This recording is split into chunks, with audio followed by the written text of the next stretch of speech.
Late last night, news dropped that George Santos has pled guilty in his criminal investigation. In case you may have forgotten about the most talked congressman of 2023, George Santos was a representative elected to Congress from New York's 3rd District on the western end of Long Island. Santos quickly made headlines as part of the midterm elections because he flipped a Democratic House seat right outside of downtown New York City, a very left-leaning area. That brief moment of bliss seems to have been the only good news Santos would bring to the Republican Party. Since being elected, a ton of stories broke about Santos that just made him super unpopular, such as the fact that he had outstanding investigations in the country of Brazil, or the fact that he was a former drag queen, which is obviously a big no-no in the Republican Party. Reports also came out that Santos had gone by the name of Anthony DeVolder in previous business ventures, that he lied about graduating college and about many other job experiences, and probably most weird of all, Santos said as part of his campaign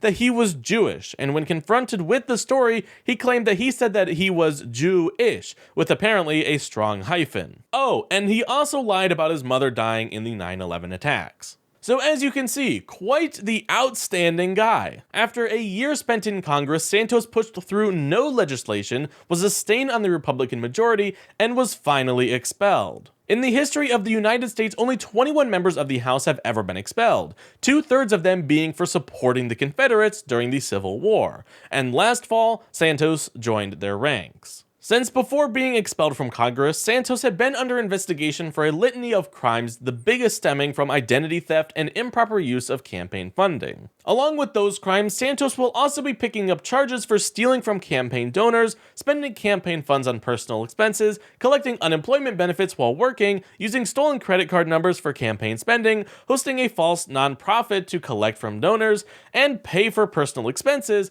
and many more crimes. Before going into trial in September, Santos pled guilty Monday afternoon. The full details of this plea are not entirely known as of yet, but several sources, including the AP and Politico, are reporting that at his sentencing on February 7th, he is likely to face upwards of 6 years in prison. Currently, there are conflicting reports on the amounts of funds stolen that need to be repaid, potentially through a court order, but it would seem to be several $100,000. The news that George Santos has committed crimes should be a surprise to no one. For more than a year at this point, we have watched worse and worse stories come up from Santos's past, and as evidence gathered, it seems few people still support this once bright-futured Republican. While this trial may not be surprising, I think the outcome will come as a relief to some. With a very tense election looming and legal battles from the last one still being fought, it is a bit of a relief to see that justice can and will still be served in the United States. Our legal system built and presented a case against Santos, and he will, in coming months, pay the price for those crimes. And we can only hope to see similar events play out for all those who violate the law, or who have violated the law. Now, I want to hear your thoughts on all of this. Did you expect this abrupt ending to George Santos's strange career?